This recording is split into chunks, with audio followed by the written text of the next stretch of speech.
So he arose and went to Zarephath. Well, let me stop right there. So he listened to God. He could have stayed by the brook that dried up, but God told him to go. What did he do? He went. How many times is God telling us to go, but we won't go?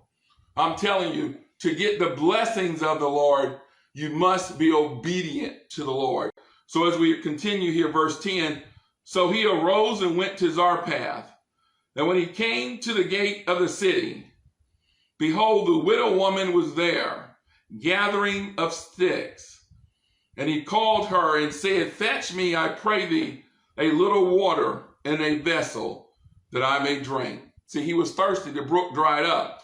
Verse 11, and as she was going to fetch it, he called unto her and said, bring me, I pray thee, a morsel of bread in thy hand. All right, here we go. So he wanted some water. He was thirsty, but now he's hungry. He said, hey, bring me a morsel of bread. Now look at her response in verse 12. Boy, this is good. And she said, as the Lord thy God liveth, I have not a cake, but a handful of meal in a barrel, and a little oil in a cruse. And behold, I am gathering 2 sticks, that I may go in and dress it for me and my son, that we may eat and die. Wow. I want you to know there's a famine going on.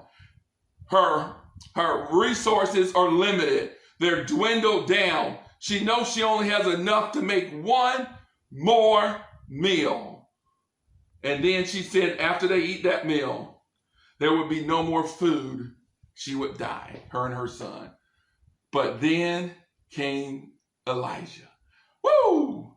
Then came Elijah, the man of God, on a mission. And then look at verse 13. And Elijah said unto her, fear not, go and do as thou hast said, but make me thereof a little cake first, and bring it unto me, and after make for thee and thy son. So wow, look at verse 13. Let's pause there for a minute. Whenever we do something for God, we need to do it first. We need to stop giving God our leftovers. Me and my son and my wife was talking about this yesterday. When we start giving to the Lord, before we used to give our leftovers, we weren't blessed. But when we set aside what we need to do for the Lord before, what a blessing it was. I'm telling you, is what Elijah is telling her to do is do it first. Whatever you have to do for Christ, do it first. I hear so many people say they're not working for the Lord because they have to do this. I have to do that.